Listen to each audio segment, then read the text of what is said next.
feel like when I make these videos, you're here with me. Whoever you are, wherever you are, blessings to you in this moment, on this day. It's been happening more and more for me. I have these moments where I'm like inside of my experience, and then Spirit's like, take note of this, you have to share it soon. And then my ego's like, I don't want to share it. Please, Spirit, let me just keep it to myself. I don't want to share it. And the Spirit's like, oh, don't bloody care what you want. This is what's going to happen. Unless you want to contract away from the source from which all things come from. And then I'm like, alright, Spirit, I guess I'll share it. So what the sharing is something that I feel like I didn't get from Christianity. I didn't get this insight about Christ from Christianity. And I got love for Christ. I got love for Yeshe. I got love for both Marys.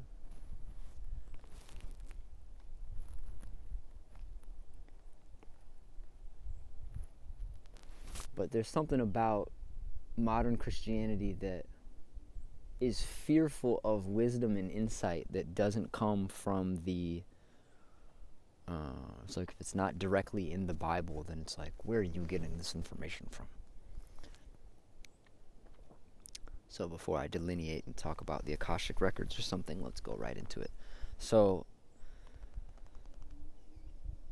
the idea is your attention is your consciousness. Your consciousness is your awareness. Awareness, consciousness, attention. Same thing. Where you point your attention, you become aware of this. You point your attention, you become aware. You now are merging your consciousness with this.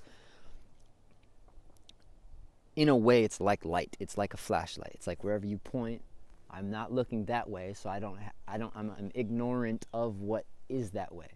Now I'm aware of it.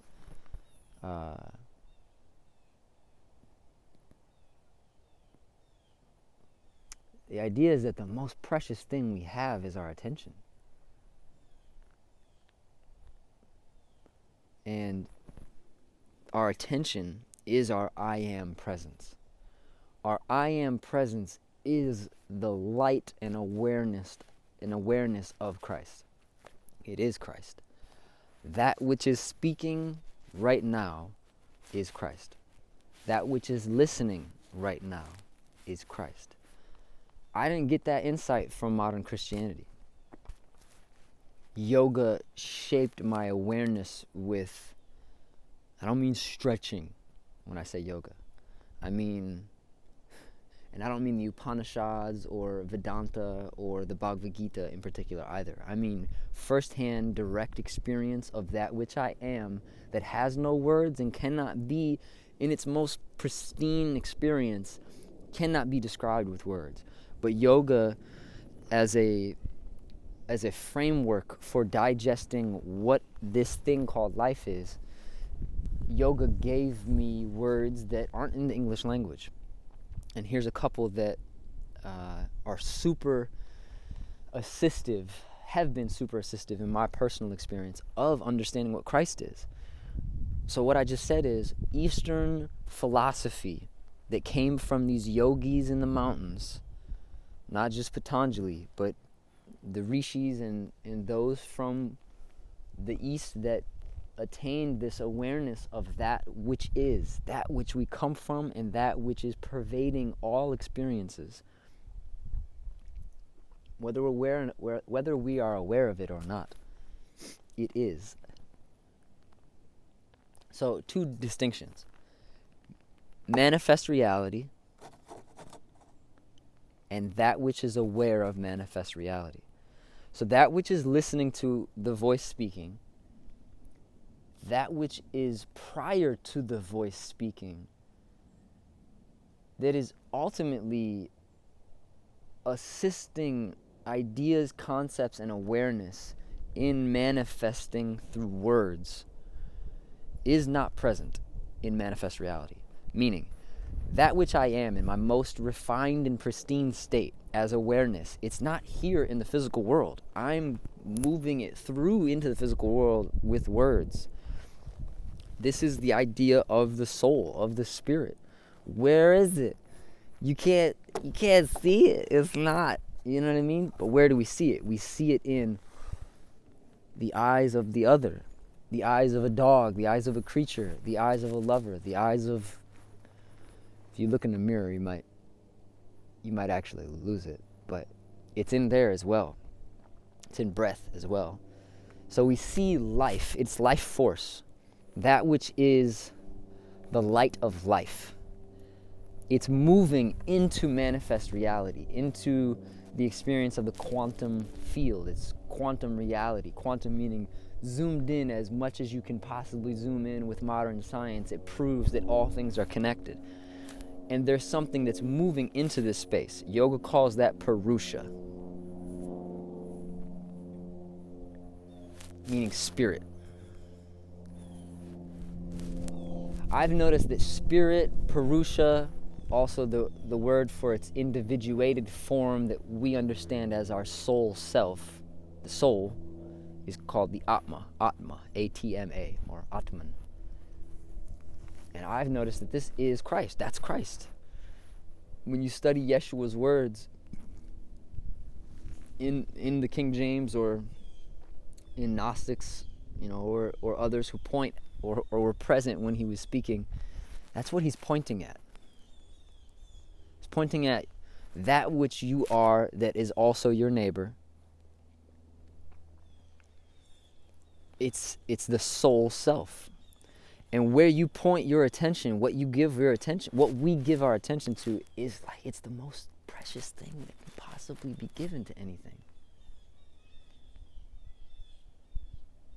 And I feel like we're reminded of it when we're around new life, like a baby or a baby human or a baby animal. It's like, it's so precious, it's so delicate, it's so, there's something about it also that's like, it's so fragile. And it causes us to be so like delicate with it and so precious. What is the quality of preciousness?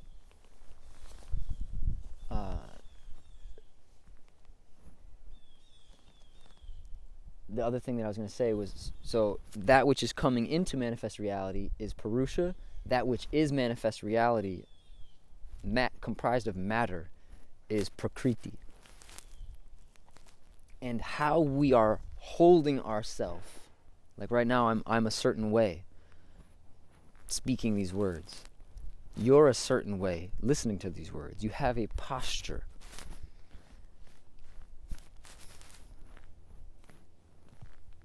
All these different ways we contort our I am presence in the physiological, metaphysical situation that is the human being. The way we hold ourselves is the way that we lens, augment, and contextualize spirit as we are interacting with all that is. So when we are unconscious of how we're giving ourselves to a scenario, I was just speaking to a young human, and I was like, yeah, are you listening to me? And they were like, yeah. And I was like, it doesn't sound like you're listening to me. And they were like, whatever. And they were literally playing with a Lego. I was like, can you give me your eyes and put that Lego down? They're like, and I was like, well, this makes me not want to give you my attention. If you're giving me that kind of attention, I would like for you to kind of reset yourself, wipe whatever kind of attitude you have off of the palate. I didn't say these words to the young one, but it's that idea. You ever talk to a young person and like, and they're just like giving you their attention, but they're like, I don't want to be giving you my attention. And I want you to know that I don't want to be giving you my attention. Christ spoke to me last night and was like, this is so important. This is everything. This is how we hold ourselves every day, all day long. All we have is how we hold ourselves. All we have is how we conduct ourselves. All we have is how we posture ourselves in the experience of time, which we experience as a mental or psychological, emotional, physical, aka psychosomatic, psychological, and physical, somatic, felt sense, psychosomatic way. We are this mind, body, spirit complex. Why I use that language to describe this, that we are, check out a book called The Law of One by Ra, if you want more on that.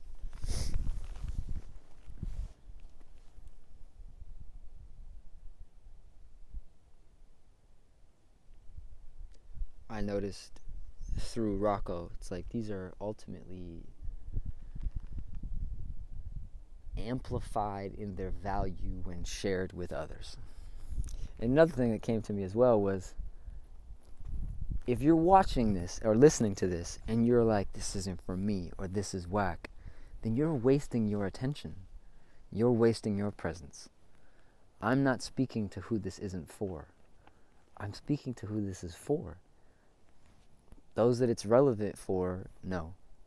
Just like I found these words through other humans that had internal revelations and experiences that the Creator gave to them as insight and compelled them to share. This was gift to me and others.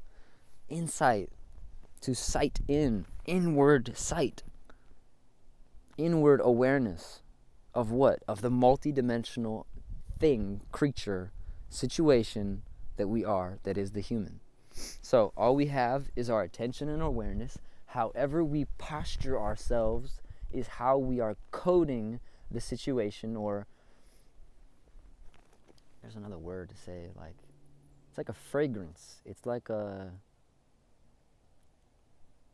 it's a tint.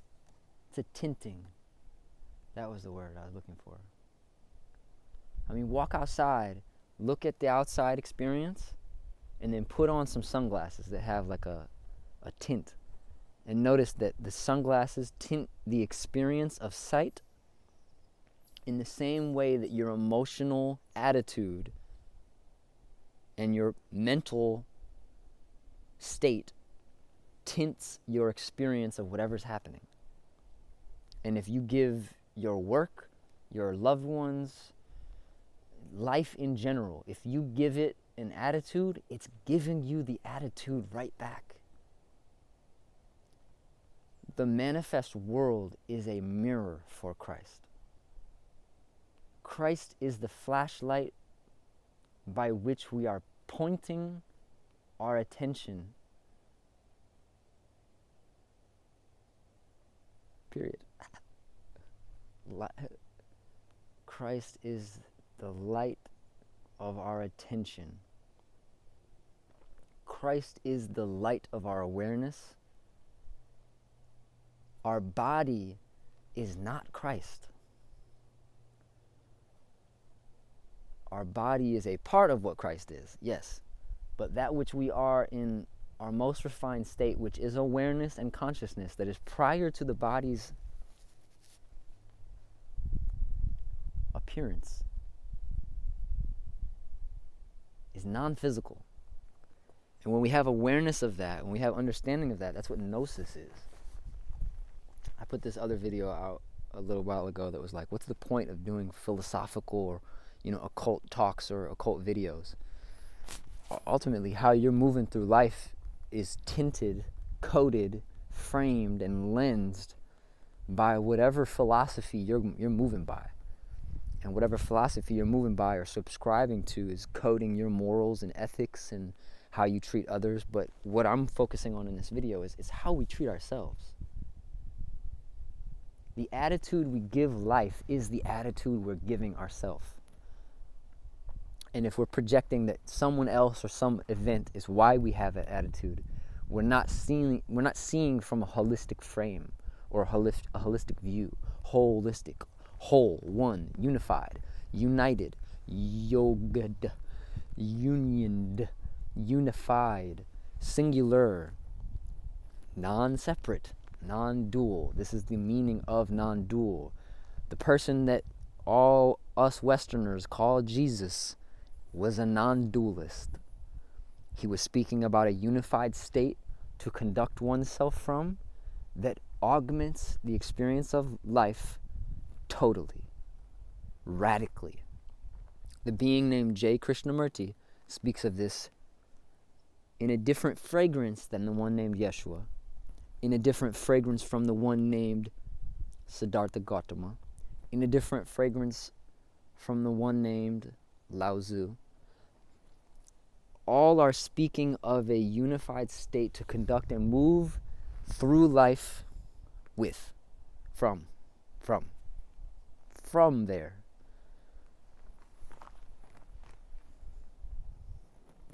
Why? It feels way better. The joy you give is the joy you receive. This is the idea behind the law of attraction. This is the idea behind any spiritual teaching. What we give is what we get.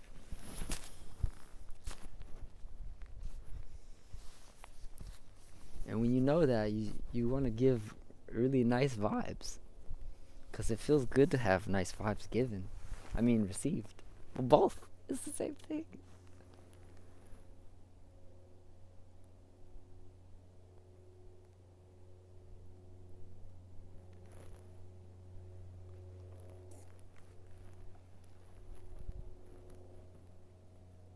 To see this is to see.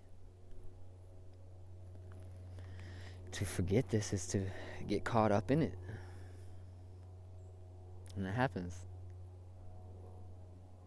Come back to it, come back to it, and come back to it. So am I speaking to you or am I speaking to myself? Namaste.